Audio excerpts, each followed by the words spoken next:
kumalat sa social media ang throwback photo ng dating district engineer ng Bulacan na si Henry Alcantara kasama ang utol ni Senator Tess Daman Joel Villanueva. Lumutang naman ang isa pang throwback video ni Senator Villanueva sa isang event sa Bulacan. Ito ay distribusyon ng AICS o Assistance to Individuals in Crisis Situations program in the Philippines. Si Senator Joel mismo ang nagpakilala kay Engineer Alcantara.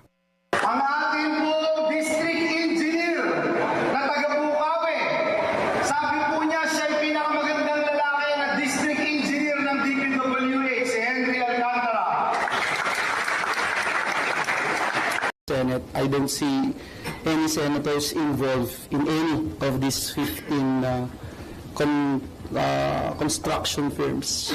Iminungkahi pa niya sa Senate Blue Ribbon Committee ang pagpataw ng parusang kamatayan sa mga sangkot sa maanumalyang flood control projects. Itong mga contractors na nasa Bulacan lahat, ni isa ho dito, wala akong kilala dito eh. Nagulat po ako dun sa lumabas na total number or figures na hawak nilang proyekto. And ngayon, may possibility pa na may ghost projects. I hope that siguro kung ibabalik yung death penalty, sana sila